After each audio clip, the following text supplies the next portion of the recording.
Okay, so this story contains perhaps one of the most peculiar people on the face of the earth right now. Um, and it also contains something for sale. I've actually got a little item up for sale at the end, so stick around for that. Um, so I was hanging out with my mates and we were doing a bit of a road trip. We were driving 6 hours to another city that my brother lives in, and we're going to go and spend the weekend just hanging out with him, catching up. Um, and so we're about 2 hours into this road trip. And, mood is high. We're all jamming to music, laughing, talking, having fun in the road trip. And the call goes out that we're getting a bit peckish. So the boys and I made the executive decision to stop at Subway and get a foot-long sandwich. Me personally, I was going for a meatball sub. Don't think that's very controversial. Meatball sub is elite.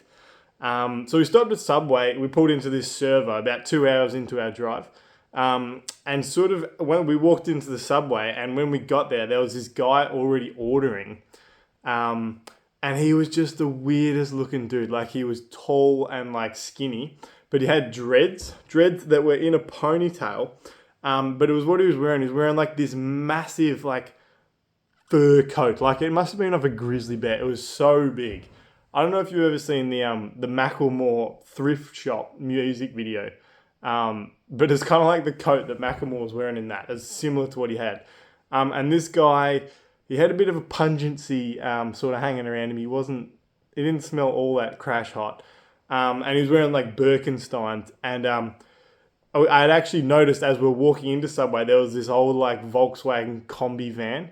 Just an absolute clapped out piece of junk. Like, the paint was rusting and coming off, and it had like one of the wheels had clearly popped, and it had like the spare because it didn't match the rest of them, and it had like roof racks. I think it had like a surfboard on. So chill guy, but gee, he was just a weird looking dude. And so yeah, we came into this Subway, saw this dude, and I was like, I bet you that was your car. That would just make so much sense. And it was. So this guy was kind of just finishing up his order and paying for the Subway as he was, as we were coming in. And so he left and we all sort of noticed him, didn't mention it. We all go through, we get our subs, and then afterwards as we're eating, we're like, dude, did you see that guy? He had a real look about him. Something was just strange, off. I don't know, this guy just had a bit of a questionable aura, I guess is like how I'll describe it. He was just a bit funky. But we had our subs, beautiful Subway. Thank you very much to Subway Australia for that. And we carried on with our road trip. And we'd probably been driving for maybe 20 minutes, and we actually caught up to this Volkswagen Combi van. And it was going slow as, because we caught him pretty quickly. Like, I think he would have been barely doing 80. That old van was struggling to stay mobile. So we caught up to it pretty quick. And it was actually starting to get dark now. And we actually noticed that this Combi van had neon lights in the back window, like shining out to the customers, like people in the back. Customers, bit of a spoiler there. And the neon said, indicate if you want the sauce. That's what it said. It said, indicate if you want the sauce. And so me and the boys were like, yo, check out this guy's neon. What is the sauce? And we were all speculating. There were some wild speculations from the boys. And so we kind of got stuck behind this guy. It was a busy road. It was in the evening and there was trucks and stuff coming. We couldn't overtake him. It was kind of annoying. He was holding us up. And we were starting to run out of fuel. We should have fueled up at the Subway, but I guess it was just too busy, pumping down those meatballs that fuel slipped my mind. So I was driving and we stuck behind this guy and we're like, oh, we're going to have to stop for fuel, unfortunately. And so my mate, Bill, who's sitting in the car beside me, I was like, Bill, where's the closest servo? We need to pull over to get fuel. He's like, yeah. And unfortunately, Bill is just atrocious at giving directions. So there was one coming up and he had his phone rotated so that north was facing down the bottom and south was up.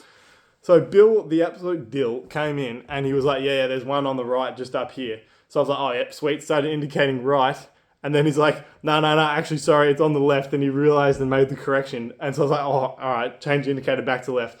And then he'd come in a bit early, old Bill, and we were probably still 10 seconds away from turning to get into this servo.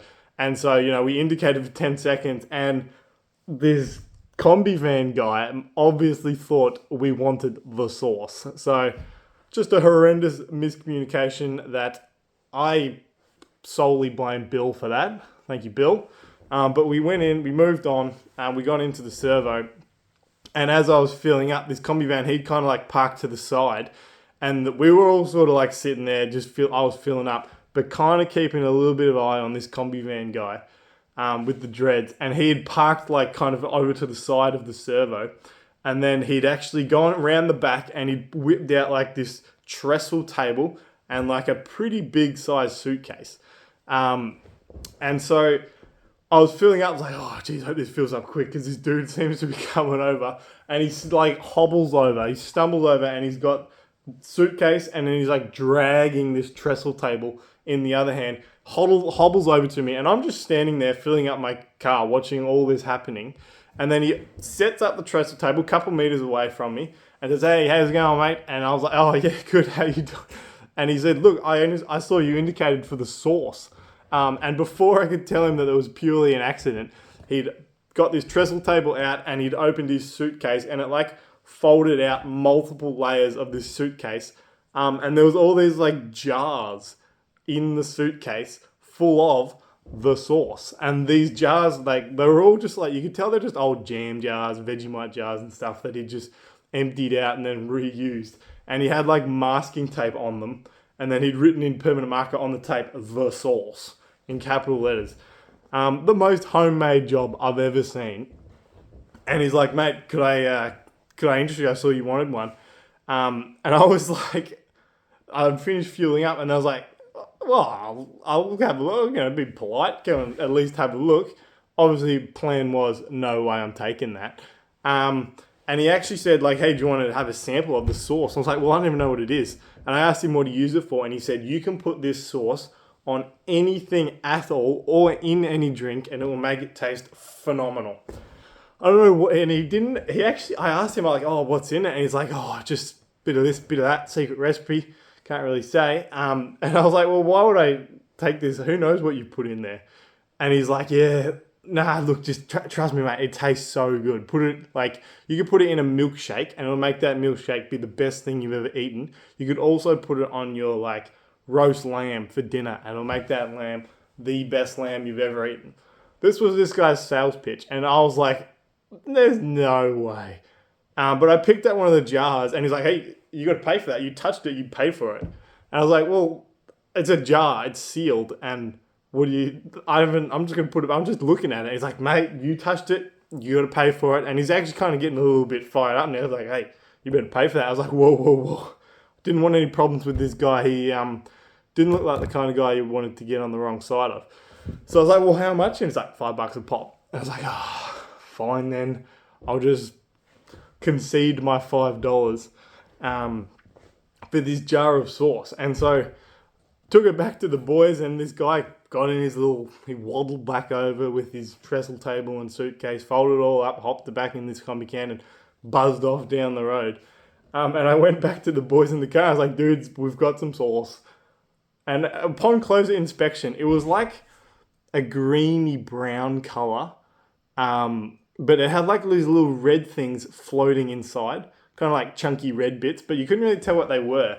And then we realized later on that if it was completely dark, this sauce actually slightly glowed. It's like, you know those like, I don't know, the old toys that you get where they like, you put a light on it, and then later you're taking it to dark place and it like emits a small bit of light.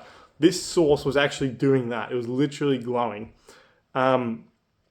And then, yeah, like I wouldn't be surprised if you got like a Geiger counter, you know, like the detect radioactivity. If you put one of them up to it, I reckon it'd have to go nuts.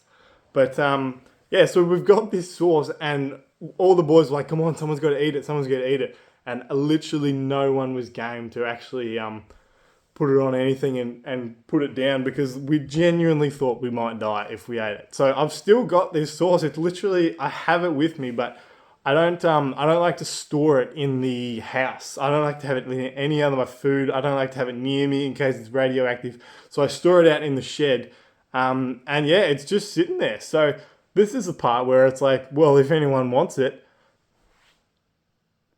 let me know. All right. I don't know what it is. I don't want any responsibility for it. But if you want that sauce, take it at your own peril. I ain't eating it. But yeah, best of luck to anyone who takes it.